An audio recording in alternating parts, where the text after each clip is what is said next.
Shiny hunting is by far one of the best things that ever come out of Pokemon. With methods such as random encounters, egg hatching, fishing, or even wonder trading, there's so many different ways to find a shiny in one of these games, which builds the enjoyment of hunting for one. Not only that, but a lot of Pokemon games like to spice up the formula of shiny hunting in some way. X and Y had the Poke Radar, Omega Ruby and Alpha Sapphire had the Dex Nav, Sun and Moon had the SOS encounters, and Legends Arceus had the mass outbreaks. With this in mind though, we also gotta note that not all shiny hunting formulas are beneficial for the series. For instance, when shiny hunting became a thing, the odds of finding one was a 1 in 8,192 chance. Then in X and Y, it was changed to being a 1 in 4,096 chance, doubling the odds of running into one. And then came Let's Go Pikachu and Eevee, which allowed for visible shinies in the overworld without needing to encounter any Pokemon first. And now all of that leads to Scarlet and Violet, which despite its many similarities to Legends Arceus and shiny hunting, I can't help but feel that for most of the shinies I've collected in this game,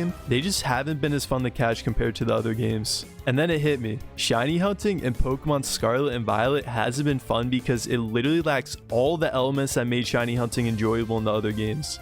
Specifically for random encounters, we're not talking about the egg hatching or raid battles, so yeah, just a heads up. Also, I've only played a handful of the mainline games, so if I'm wrong about some Pokemon info, let me know. So when you're traveling around Paldea in this game, random Pokemon will just spawn around your general radius with multiple showing up at a time. And eventually, if you're lucky enough, a shiny will just appear in plain sight waiting to be caught. They also brought back the mass outbreaks from Legends Arceus, which if you want to search for a specific Pokemon, you could just find a group of the same Pokemon on the map and go on a killing spree until a shiny shows up. And also, as you kill more Pokemon, the odds of having a shiny appear are more likely, so it's best to stay around that outbreak until it scatters away. Similar to games after Omega Ruby and Alpha Sapphire, Scarlet and Violet has a 1 in 4,096 chance of a Pokemon being a shiny. I mean, in this game you're even more likely to find a shiny due to the amount of Pokemon spawning around you, but the odds remain the same for the most part. As expected, you could get a shiny charm to lower the shiny odds and have a 1 in 1,365 chance of finding one, or lower the odds even further with a Herba Mystica sandwich, but we'll talk more about that later. From a normal standpoint, the concept of shiny hunting in this game doesn't sound bad, but once you compare it to the random encounters in previous games, it starts to make sense where shiny hunting fell off in Scarlet and Violet. For most games in the series, in order to randomly encounter a Pokemon, you had to first run through a field of grass, a cave, or swim in some water until the game suddenly stopped you short with a blast of encounter music. Then following was the blacking out of your screen and a buildup of suspense for what Pokemon you were encountering. If you wanted to hunt for a shiny in one of the previous games, you would go through this constant cycle of encounters where the game builds your suspense for what Pokemon appears on your screen. And if you eventually run into a shiny Pokemon, the game will immediately flash sparkles over the Pokemon and play Jingle to let you know you found a rare Pokemon.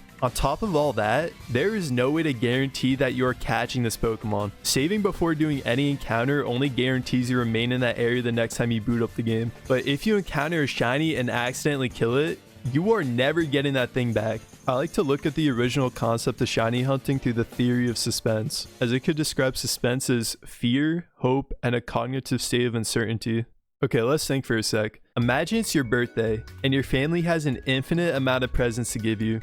Don't ask me why your family's so rich, just go along with it. You know one of these presents has a PS5 in it, but every wrapped up box looks the exact same. And as you go through unwrapping the infinite line of presents your family gave you, all you find are new pairs of socks or some other random shit you don't want. That doesn't stop you though. The unwrapping of all these presents builds up the suspense for stumbling across a PS5. And as you unwrap each gift, you constantly have an increasing drive to find that PS5. This example could relate to shiny hunting in the previous Pokemon games. The wrapped up presents are the random encounters, the unwrapping of the presents is the screen fading in to show you the wild Pokemon on your screen, and the present inside is the Pokemon you encounter. I mean, for this example, you kind of get to keep the PS5 regardless after you unwrap it, but that's not the point. Now imagine this. Instead of having this long line of presents waiting to be unwrapped one by one, your family just decided to be hella lazy and leave every present unwrapped scattered across your yard. You see every pair of socks in the open, and after a bit of walking, in the distance you could sort of make out the shape of a PS5 box. Now, does this sound more suspenseful and exciting than the previous example?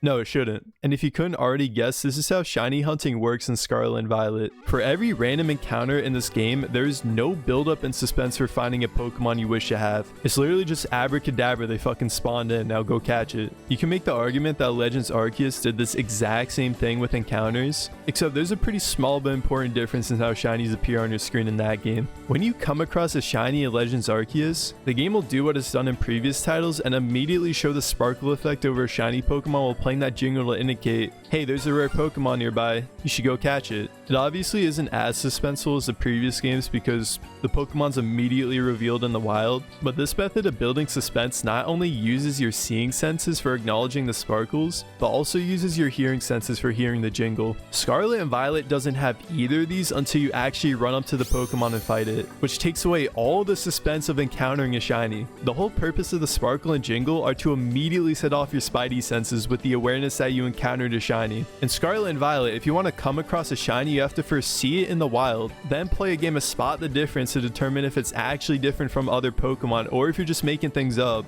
and then encounter it to get the final confirmation that you found a shiny. This takes away all suspense of finding the shiny, because that climax of buildup barely exists once you see it and take your time observing it to determine if it's actually a shiny. The game doesn't stimulate any of your senses in a way that makes you want to feel thrilled about finding it. I'm not even joking, there was one time where a shiny Bisharp appeared on my screen and I was like completely zoning out playing the game, and the whole time I thought it was just some random NPC waiting to fight me, so I didn't even notice until I walked up to it that it was a shiny. Okay, going off all of this, let's just use another example of building suspense properly. Five Nights at Freddy's. The first game in the series is regarded as one of the scariest games to ever play, not only because of its unique concept, but its manipulation of your senses to build suspense. The creepy atmosphere of the pizzeria and the ambience you hear in the office sets players up perfectly for the jump scares of the animatronics. It's all supposed to put you on edge for the entire game and use your senses in a way to increase your reaction. Now compare that to Security Breach, where the atmosphere is all cheery, the ambience is just like the fucking daycare music, and most of the animatronic appearances are them just standing there for a couple seconds and then slowly approaching you. None of this mixes well to build any suspense. I mean, I love Security Breach, but I can't deny that it's not a scary experience. The only scary part of the game was the Moondrop section, the rest just had me goofing around. If you still don't know what I'm talking about though, I don't know, just watch Monsters Inc. or something. The whole movie is built around how suspense creates a better reaction. Okay, now I'm kind of going off topic, but the reason why I brought all that up is because the environment of the Pokemon games have a pretty big role with how the player reacts to seeing shinies. While a game like Sun and Moon will try to hype you up with all the music and things happening on the screen before you actually see the wild Pokemon, Scarlet and Violet mostly just has some chill music playing in the background as you frolic around in the fields having Pokemon spawn around you, which if anything leaves the player feeling more laid back about finding a shiny instead of excited. But the absolute worst part about shiny hunting in recent Pokemon games is now with shinies appearing in the open, you could just choose to save right before you encounter the shiny to guarantee that that thing's not going anywhere. And not only that, but if you want to run away from the Pokemon in battle, it will just remain there, waiting until you choose to fight it again. All of the stress of finding a shiny in the previous games is just completely gone because there's no risk to encountering one anymore. If you kill the shiny on the first try, don't worry about it, you have an infinite amount of tries until you catch it, so it's all good. We didn't even talk about the Herba Mystica sandwiches yet, which when getting the right ingredients for a sandwich could give you down to a 1 in 683 chance of finding a shiny. Which, don't forget how multiple Pokemon spawn around you while traveling in Paldea, so you're almost guaranteed to find a shiny every hour or so with these sandwiches. While if you wanted the shiny hunt in the older games, it would take you days, maybe even weeks to find one shiny. To this day, I'm still shiny hunting a Blazephon and Ultra Sun, and I've been doing this, with long breaks, for like 7 years. Shinies in the past actually used to be hard to find. Only thing though is the Herba Mystica spices are super tedious to collect. You have to train a Pokemon to nearly level 100 and fight very specific Terra Raid Pokemon that have a chance of collecting Herba Mystica. Which by the way, these fights are literal ass cheeks when playing with bots. Or when you try to find a raid with actual people, the game almost always clocks out. When you do collect the right spices, you could finally lower your shiny odds for like 30 minutes. But did it really need to go further down? The odds of the original games was like a 1 in 8,192 chance. It almost just feels like shiny hunting has become a participation trophy for all players instead of actually being a time-consuming but rewarding prize for players who are searching for a rare Pokemon. With all that being said, I definitely think Game Freak could rework the formula for shiny hunting in future games if they do it right. First of all, if they're going to remain with the whole open world idea like they did in Legends Arceus and Scarlet Violet, they need to raise the shiny odds back up to 1 in 8,192, specifically for random encounters because of how often Pokemon appear in the world around you. On top of that, please bring back the Legends Arceus shiny cues. I know without them it's supposed to make the shinies harder to find, but the sound cues in the overworld actually make the entire experience more surprising, especially if the shiny odds are raised back to their original number and the player is half paying attention. For the manual saving thing, honestly, if you want to encounter shinies the traditional way, you could probably just turn on autosave and raise the stakes. But from what I remember, autosave in recent games has always led to some issues, so